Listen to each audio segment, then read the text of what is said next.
এক গ্রামে বাস করত এক চাষি। তার ছিল এক ছেলে বলাই। বলাই ছিল সহজ সরল, যে যা বোঝাতো বলাই তাই বুঝতো। একদিন চাষি সারাদিন মাঠে চাষ করে রাতে বাড়িতে ফিরছিল। এমন সময় হঠাৎ সে চোখে একটা বীজ চকচক করে উঠতে দেখে। কি ব্যাপার, এই রাতে চাঁদের আলোতে ওখানে কি এমন চকচক করছে? বিষয়টা দেখতে হচ্ছে তো।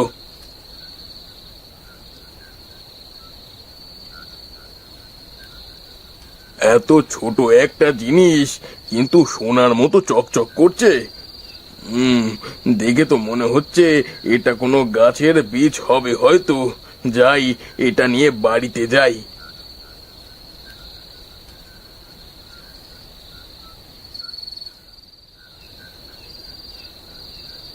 আমি এই বীজটা লাগিয়ে রাখি, দেখি এই বীজ থেকে কেমন গাছ হয়।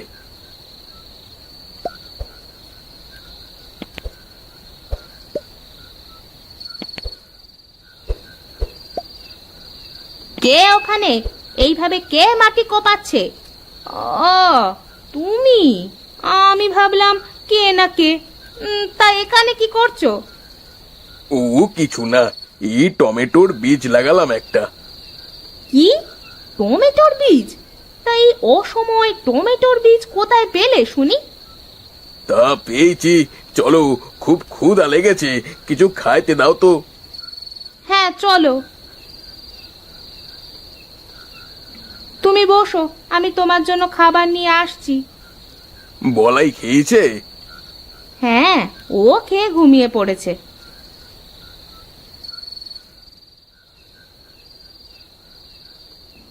এই নাও, খেয়ে নাও।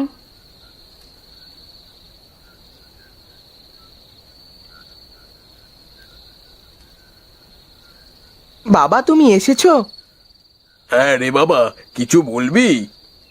মা তখন বলছিল তুমি আসার সময় নাকি আমার জন্য মিষ্টি নিয়ে আসবে।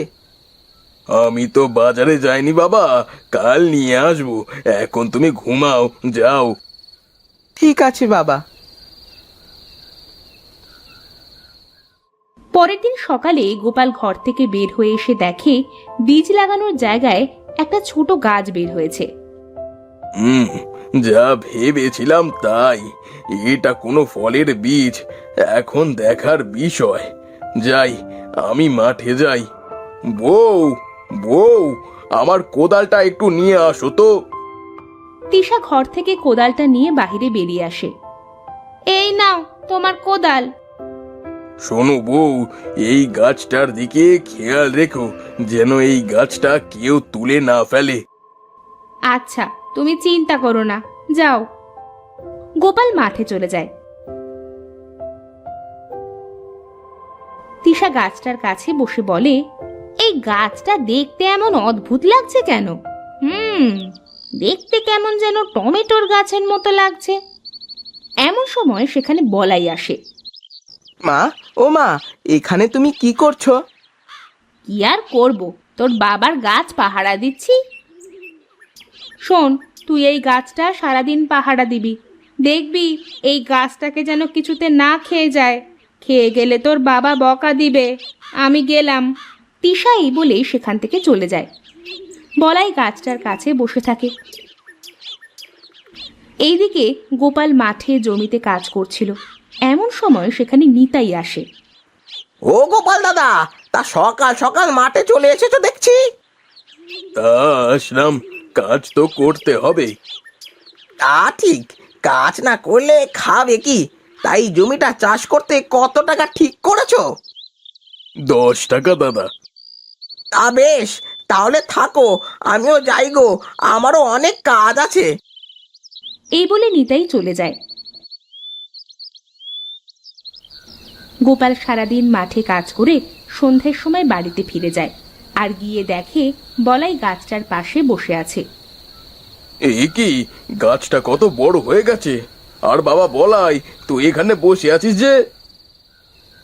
মা বলেছে এই গাছটা পাহারা দিতে, যেন কিছুতে এসে খেয়ে না যায়। আর বাবা দেখো, গাছটা একটু একটু করে কত বড় হয়ে গেছে। তাই তো দেখছি। আচ্ছা চল বাবা, ঘরে চল।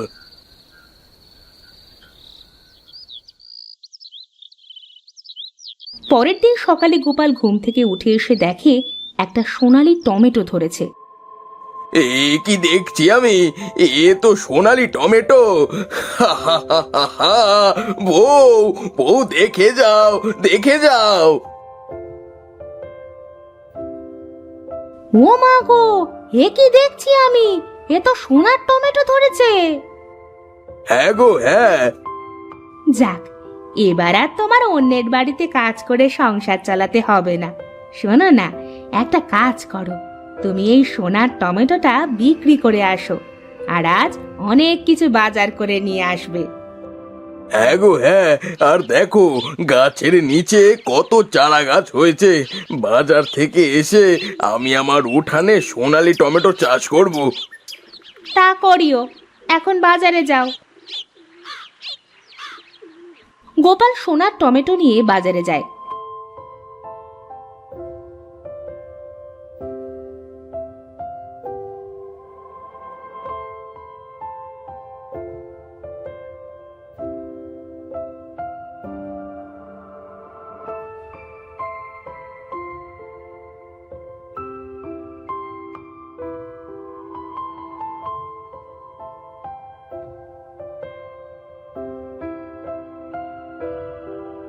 বউ, ও বউ, এই দেখো কত বড় মাছ কিনেছি।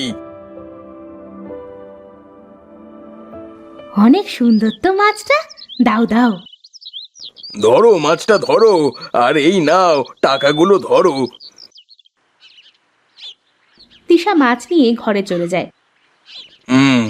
একটা গাছে একটা সোনার টমেটো হয়েছে, তাহলে আরো লাগালে আরো বেশি হবে। যাই, চারা গাছগুলো তুলে লাগিয়ে ফেলি।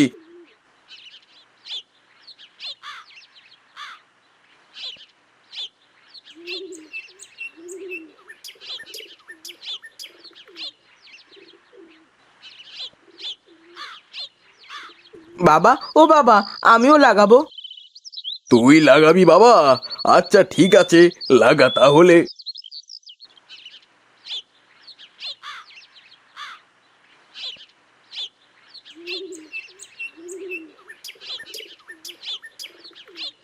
হ্যাঁ, এবার হলো আমার সোনালি টমেটোর বাগান। আমাদের সোনালী টমেটোর বাগানে কি বাবা সোনার টমেটো ধরবে? হ্যাঁ রে বাবা, হ্যাঁ। দেখতে দেখতে কিছুদিন পার হয়ে যায়। সব টমেটো গাছগুলো বড় হয়ে যায়, আর সবগুলোতে সোনার টমেটো ধরে। ওগো দেখো, আমাদের কত সোনালী টমেটো ধরেছে। হ্যাঁ গো হ্যাঁ, কাল সকালে সবগুলো টমেটো তুলে বাজারে বিক্রি করতে যাব। ওগো, আমার জন্য একটা শাকনলি হার বানিয়ে দেবে? দিব বউ, সব দিব। আগে সোনালি টমেটো গুলো বিক্রি করে নি। আচ্ছা ঠিক আছে, চলো এখন খাবার খাইবে।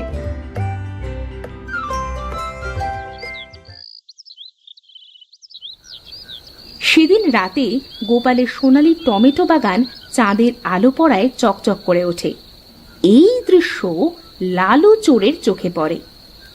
এ কি, গোপালের বাড়িতে এত আলো আসছে যে? ব্যাপারটা কি দেখতে হচ্ছে তো। আরে বা, আমার তো কপাল খুলে গেল। এ তো সোনার টমেটো। আমি অনেক বড় লোক হয়ে যাব, বড় লোক। না না, বেশি কথা না বলে এই সব টমেটো নিয়ে কেটে পড়ি।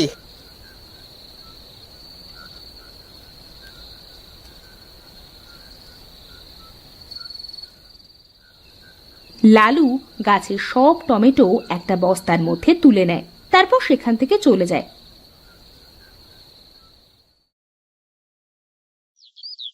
পরের দিন সকালে গোপাল আর তিশা এসে দেখে একটাও টমেটো নাই। ওগো, ওগো, আমাদের সোনার টমেটোগুলো কোথায় গেল? আমি তো এইটাই বলি, আমাদের সব টমেটো কোথায় গেল? তাহলে কি রাতে চোর এসেছিল আমাদের বাড়িতে? চোর? চোর হতে পারে। আমাদের গ্রামের চোর থাকার মধ্যে তোর ওই পাড়ার লালু চোর। আচ্ছা বউ, তুমি ঘরে যাও, আমি গিয়ে দেখে আসি লালু চোর আমার টমেটো চুরি করেছে নাকি। এদিকে লালু সব টমেটো বিক্রি করে রাস্তা দিয়ে মনের আনন্দে হাঁটছিল। ওই তো লালু চোর বাজারের দিক থেকেই আসছে, আর কি যেন বলতে বলতে আসছে মনে হচ্ছে। এই বলে গোপাল একটা গাছের আড়ালে লুকিয়ে পড়ে আর লালুর কথা শোনে। রাতে বড় একটা দান মেরেছে, আজ রাতেও যেতে হবে। যদি আজ রাতেও এমন একটা বড় দান মারতে পারে, তাহলে কাল আমি এই গ্রাম ছেড়ে চলে যাব। গোপাল, তুই করবি সোনালি টমেটো চাষ, আর আমি করব সব চুরি। ও, এই ব্যাপার। দাঁড়াও চান্দু, আজ রাতে আমার বাড়িতে এসে দেখো, দেখাচ্ছি তোমার মজা।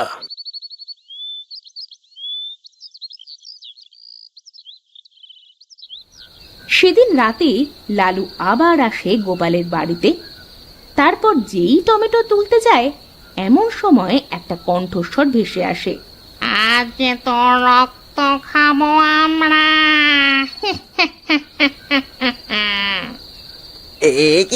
কে তোমরা?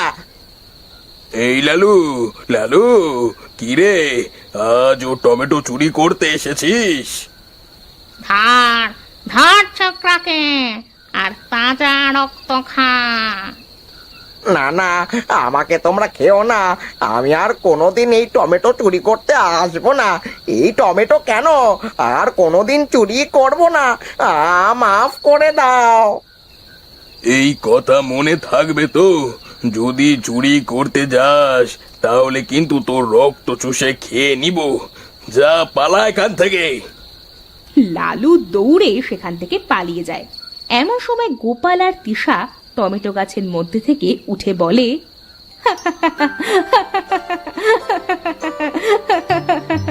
চোরটা মনে হয় ভয় পেয়েছে। আর কেউ আমাদের সোনালি টমেটো চুরি করতে আসবে না। এরপর থেকে গোপাল রোজ একটা করে সোনার টমেটো বিক্রি করে সুখে শান্তিতে বসবাস করতে শুরু করলো।